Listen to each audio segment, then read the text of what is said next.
Hello guys. So if you're preparing for NABARD Grade A examination, then ARD, Agriculture and Rural Development, must be one subject that worries you, right? Because you need to know that how to prepare, what are the sources. But I am here to make the ARD preparation easy for you by telling you the most important chapters in the syllabus of ARD. How do I know the most important chapters? After a thorough analysis of the previous year questions and knowing the demand of the NABARD examination, which can be fulfilled with few chapters. That is what I'm gonna tell you today. So guys, please subscribe to our YouTube channel if you haven't done it yet. A lot of videos are provided जो कि आपके बहुत काम आएंगी, and do join our Telegram channel. Link of the same is in the description. There you can avail the PDF of this session ताकि बाद में देख सको, you can see वो जो chapters हैं, notes ना बनाने पड़े आपको, ठीक है? So let's get started. Guys, before we move on, just to ensure that you know that why are we telling you this, how important is ARD and its syllabus, ये मैं आपके सामने I'm gonna present this. तो ARD static इसलिए लिखा है because ARD has actually two components, static and current, ठीक है? तो करंट जो है basically it's true for ESI में भी ऐसा है, इकोनॉमिक्स एंड सोशल इश्यूज में और जनरल अवेयरनेस में भी. तो दो में से the syllabus that is defined is for static part only, क्योंकि करंट अफेयर्स का कोई सिलेबस नहीं है, but still there are few things that you need to cover. उसके लिए एक सेपरेट वीडियो बनाई है, वो आप देख लीजिएगा, ठीक है? तो बात करते हैं एआरडी स्टैटिक की. देखिए, आउट ऑफ द 40 मार्क्स जो फेज 1 में एआरडी को एलोकेटेड है, उसमें से 20 marks on an average ARD static के हैं, ठीक है? और उसमें से भी मेजॉरिटी ऑफ मार्क्स जो है आपके कुछ चैप्टर्स को पढ़ के ही क्लियर हो जाएगा. वो जो मार्क्स चाहिए ना आपको to clear the phase 1, to sit in phase 2 actually, वो आपको इन चैप्टर्स से मिल सकता है if you have time crunch. तो बहुत ज्यादा, ठीक है, फायदा होगा. तो फेज 2 की अगर बात करें तो गाइस फेज 2 में the paper is divided into 50 marks का ऑब्जेक्टिव एंड 50 मार्क्स का सब्जेक्टिव, राइट? तो ऑब्जेक्टिव में एमसीक्यूज और सब्जेक्टिव जो है आपका आंसर राइटिंग होता है. Now in this guys, on an average, ये जो मैंने आपको बताया फेज 2 में आराम से आउट ऑफ 50 मार्क्स जो 50 मार्क्स है, उसमें से आपके आराम से 20 marks are from ARD static, right? And while if we talk about subjective, तो उसमें 25. I will show you the questions exactly so that you understand why am I saying it. 50 marks subjective paper में से आराम से 25. अब कैसे? 15 marks का एक question and 10 marks का एक question. Very easily you have to attempt 4 questions in the subjective paper. 2 questions बहुत आराम से आप कर सकते हो, including the question that is compulsory आपके पेपर में, ठीक है? तो I want to show you the chapters straight away. The most important chapters which will save your number of days, your number of hours in the preparation journey of NABARD are these. So animal husbandry and poultry, soil and water conservation, irrigation, plantation horticulture, basics of agriculture, agronomy, agri engineering and fisheries. तो ये मैंने एक ही set बनाया है क्योंकि आप कर सकते हैं, रिलेटेड हैं एक दूसरे से. These are the most important chapters. Now why should you trust this कि यही सबसे important है और chapters इतने important नहीं है? तो उसके लिए I'll show you the analysis that I have done from each and every year. I have brought questions, उनको देखा, उनको मैप किया कि कौन से टॉपिक से पूछा गया है.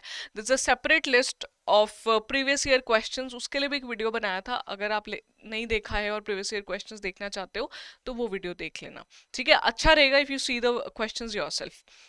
लेकिन now I show you the analysis based on which मैंने ये कंक्लूजन ड्रॉ किया है. I am not at all encouraging you to study only this chapter and not study other chapters, ऐसा नहीं है. But when studying obviously you have to know कि ये chapters सबसे ज्यादा इंपॉर्टेंट हैं. कुछ भी आप ब्लॉक बना रहे होते हो तो एक ब्लॉक होता है ना, इफ यू आर कुछ ब्लॉक से मटेरियल कुछ बना रहे हो तो एक ब्लॉक होता है, कुछ ब्लॉक्स होते हैं विच आर द लिंचपिन, सबसे इंपॉर्टेंट. तो ये वो चैप्टर्स हैं. I don't want to clearly से फिर आप लेजी हो जाते हो, लेकिन देयर आर मेनी स्टूडेंट्स जिन्होंने सिर्फ यही चैप्टर पढ़े और एग्जाम निकाला है, ठीक है? लेकिन फिर पढ़ना बहुत अच्छे से है, that is you have to ensure. But फिर भी बाकी चैप्टर्स आप कर लीजिएगा. I show you the analysis. तो पहले हम चलते हैं 2019 पे, फिर 20 पे, फिर 21 पे. ईयर ऑन ईयर एनालिसिस है. तो फेज 1 में गाइस जो क्वेश्चंस थे ना एनिमल हस्बेंड्री एंड पोल्ट्री से 5 थे, समझ रहे हो आप? 5 क्वेश्चंस थे. सॉयल से 2 क्वेश्चंस थे, सॉयल वाटर कंजर्वेशन. हॉर्टिकल्चर से 2 थे, फिशरीज से 1 था, इंट्रोडक्शन टू एग्रीकल्चर जो बेसिक्स वाला है उससे 3 थे, इरिगेशन से भी एक था, सीड से उस साल 3 क्वेश्चंस थे, क्रॉप प्रोडक्शन से एक था और एग्री इकोनॉमी से 4 थे। तो ये आपकी ब्रेकेज है। ऑल द क्वेश्चंस अगर मैं ब्रेक करूं तो ऐसे ब्रेकेज होगा, ठीक है। तो आपको क्लियरली दिख रहा है कि कितने ज्यादा क्वेश्चंस आपके पूछे गए हैं एनिमल हस्बेंड्री से। If you read basics of agriculture अच्छे से, एग्रोनॉमी और एग्री इंजीनियरिंग अच्छे से, और करंट अफेयर्स कर रहे हो, तो ये जो एग्री इकोनॉमी क्वेश्चंस है ना, आप सॉल्व कर सकते हो, ठीक है। वो जो स्कीम्स पढ़ते हो वहां से निकल आता है। सॉइल से 2 क्वेश्चन देख रहे हो, सॉल्व कर सकते थे। हॉर्टिकल्चर से, एग्रीकल्चर से, तो इतने सारे क्वेश्चंस आप सॉल्व कर सकते हो सिर्फ इन्हीं चैप्टर्स से। चलो 2020 भी आई विल शो यू।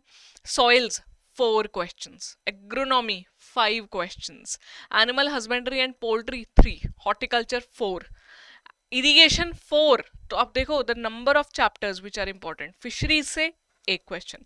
सो 2020 में again you see I have listed, you must have known your syllabus, पता होगा आपको, उसमें से देख लो कौन से चैप्टर से कितने क्वेश्चंस हैं। 2021 भी दिखा देते हैं आपको, लेटेस्ट था ये तो। Animal husbandry 2, agronomy 1, soils 5, horticulture 5। तो सॉइल और हॉर्टिकल्चर ही आपको फेच करके दे देंगे 5 questions each. Agri engineering 2, fisheries 3, right. Agro forestry से 1 था। तो बेसिकली अगर इफ यू ड्रॉ डाउन तो वही चैप्टर्स निकल के आएंगे जो मैंने आपको बताए थे। यहाँ पे देखो, यही वाले chapters are most important. And because in 2021 objective और डिस्क्रिप्टिव हो गया था phase 2, so I have try to bring those questions also. तो प्लांटेशन एंड हॉर्टिकल्चर से 4 क्वेश्चन आए थे, agriculture 6 question, agri performance was majorly about current affairs, वहां से भी 3 क्वेश्चन थे, but 10 questions in phase 2 objective, जहाँ पे सिर्फ 30 क्वेश्चन आते हैं ऑब्जेक्टिव पेपर में, 10 क्वेश्चन आपके यहीं से हो जाने थे। बट डिस्क्रिप्टिव पेपर भी था, तो will these chapters help you in descriptive paper also, in selling through the descriptive paper? Yes. How? See, first question that was compulsory question in your paper. That means you could not leave that question. वो क्या था? Cross breeding. What is cross breeding? Different methods of cross breeding, advantages, disadvantages. 15 marks का.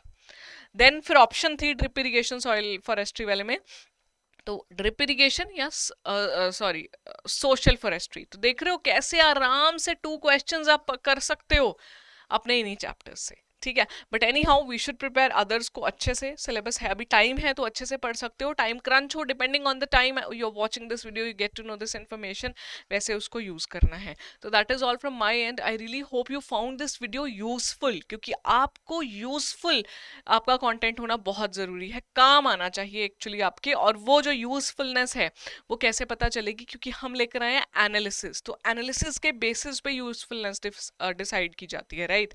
सो we really wish you like the content, and if you found the video useful, थोड़ी सी काम आई, तो comment करके बताइए, सो दैट हम आपके लिए ऐसी और वीडियोज़ ला सकें। Thank you so much, wish you all the best for examination.